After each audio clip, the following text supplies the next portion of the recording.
গোপালগঞ্জে জুলাই যোদ্ধাদের উপর হামলার প্রতিবাদে দিনাজপুরে জামায়াতের বিক্ষোভ মিছিল ও সমাবেশ। মোহাম্মদ সালাম রব্বানী, দিনাজপুর প্রতিনিধির ভিডিও চিত্রে বিস্তারিত। গোপালগঞ্জে জুলাই যোদ্ধাদের উপর নিষিদ্ধ রাজনৈতিক দল আওয়ামী লীগ ও তাদের সহযোগী সংগঠন ছাত্রলীগের হামলার প্রতিবাদে দিনাজপুরে বিক্ষোভ মিছিল ও প্রতিবাদ সমাবেশ করেছে বাংলাদেশ জামায়াত ইসলামী। বৃহস্পতিবার 17 জুলাই বিকেলে দিনাজপুর রেল স্টেশন চত্বর থেকে একটি বিক্ষোভ মিছিল বের হয়।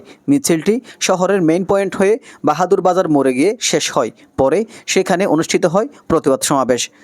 সমাবেশে বক্তব্য রাখেন দিনাজপুর সদর 3 আসনে জামায়াত সমর্থিত এমপি প্রার্থী অ্যাডভোকেট মাইনুল আলম, দিনাজপুর জেলা জামায়াতের আমির অধ্যক্ষ আনিসুর রহমান এবং দিনাজপুর শহর জামায়াতের আমির সিরাজুস সালেহীন। বক্তারা বলেন, নিষিদ্ধ ঘোষিত দল আওয়ামী লীগ এবং তাদের ছাত্র সংগঠন কিভাবে এখনও প্রকাশ্যে এ ধরনের বর্বরোচিত হামলা চালায় তা দেশের মানুষের জন্য অত্যন্ত উদ্বেগজনক। এটি প্রমাণ করে দেশে এখন ফ্যাসিবাদী শাসন চলছে।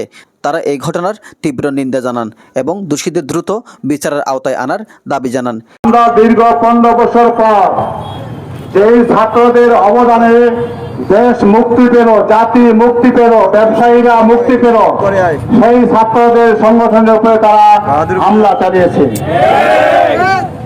এই ফ্যাসিবাদের আস্তানা গোপালগঞ্জ থেকে এই আওয়ামী লীগের দোসরদেরকে নির্মূল করে। নেতৃবৃন্দ আরও বলেন, আমাদের প্রতিবাদ কখনো থেমে থাকবে না। জনগণকে সঙ্গে নিয়ে এই ফ্যাসিবাদী শক্তির বিরুদ্ধে আন্দোলন চলবে।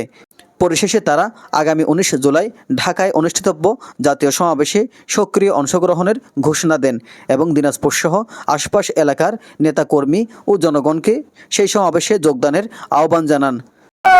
নিষিদ্ধ ঘোষিত ছাত্রলীগ তথাকথিত গোপালগঞ্জের গোলাপি নীলরঞ্জ গোলাপির ছত্র ছায়ায় গোপালগঞ্জে দ্বিতীয় স্বাধীনতার যোদ্ধাদের উপর ন্যাক্কারজনক হামলা করা হয়েছে।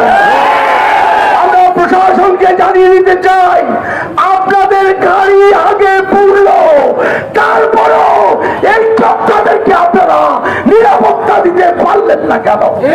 এজান নিজামুদ্দিন, ডেস্ক রিপোর্ট।